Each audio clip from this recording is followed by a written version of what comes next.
गीता सुगीता कर्तव्या। नारायण वेद व्यास भगवान मधुसूदन जी सरस्वती महाराज कहते हैं कि अपने जीवन में गीता को अपनाओ। नारायण जो गीता है, गीता भगवती 3 प्रकार के योगों का, योग का मतलब होता है भगवान से जुड़ना, और भगवान का मतलब होता है सुख से जुड़ना। अर्थात सुख से जुड़ने के लिए, सुख प्राप्त करने के लिए 3 रास्ते बता रही है। पहला कर्म योग, जिसे हम निष्काम सेवा भी कहते हैं नारायण, अर्थात मन को भगवान में लगाना और तन को अपने कर्तव्य में लगाना। क्योंकि संसार को आपके मन से कुछ लेना देना नहीं है नारायण, इस संसार को आपके तन की जरूरत है। इस तन को अपने कर्तव्य में लगाओ। भगवान इसीलिए कह रहे हैं कि माम अनुस्मर युद्ध च। इस कर्म का कभी भी नाश नहीं होता है, ये आपको निखाली सुख देता है नारायण। इसका विस्तार से वर्णन अगर आपको देखना हो तो गीता के अध्याय 2 में 48वें श्लोक में योगस्था कुरकर्माणि में आप देख सकते हैं नारायण। ये इंद्रियजन्य सुख या इंद्रियजन्य रस भी इसको आप कह सकते हैं। ये इंद्रियजन्य जो सुख होता है नारायण इच्छापूर्वक, ये क्षणिक होता है, बड़ा कष्ट साध्य भी होता है और विनाशी भी है ये। और इसी को इच्छा रहित होकर के आप करते हैं तो ये निष्काम कर्मयोग सुख का साधन बन जाता है।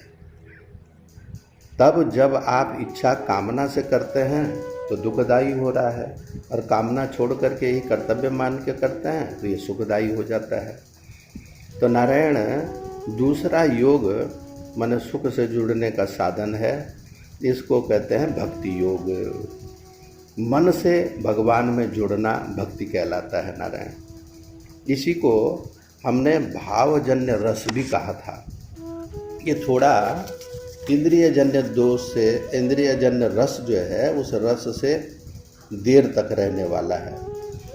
इंद्रियजन्य जो रस है इसमें विषय मन स्वयं रचता है नारायण। ये स्थूल विषय नहीं होते हैं, उसमें अपना मन जो होता है ये स्वयं विषयों की रचना करता है।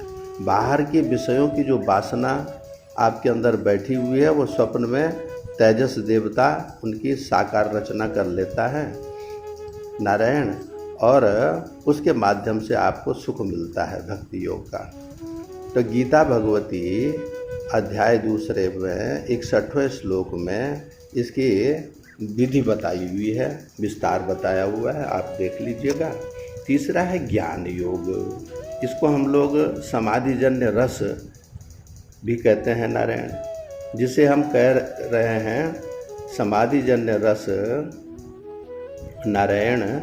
वह इच्छा के त्याग से मिलेगा आपको। निद्रा में सारी इंद्रियां प्राण में लीन हो जाती हैं और प्राण बीच वाली नाड़ी सुषुम्ना में गले के मध्य भाग में आ जाता है, तब समाधि का स्थायी सुख प्राप्त होता है, जिसका वर्णन गीता भगवती 2 अध्याय में ही 71वें श्लोक में विस्तार से कह रही है। इन तीनों योगों में निष्काम कर्म योग से सच्चा सुख प्राप्त करना आपके हाथ की बात है। अब बाकी तीनों योगों का आनंद जो है नारायण, इनमें फर्क नहीं है। ये तीनों का आनंद एक ही तरह का होता है। आप भला करो और दरिया में डालो वाला सिद्धांत जीवन में अपनाइए। कर्मयोग जो है आपके शरीर को स्वस्थ रखेगा, भक्ति उपासना योग आपके मन को स्वस्थ रखेगा, और ज्ञान योग जो है नारायण, जिसको सांख्य योग भी कहते हैं, वो आपकी बुद्धि को सूक्ष्म, माने किस चीज़ से आपको सुख मिलने वाला है, किस कर्म से, ये आपकी बुद्धि में सूक्ष्मता लाएगा। तीनों के जीवन में परम आवश्यकता है नारायण। बोले सच्चिदानंद भगवान की जय।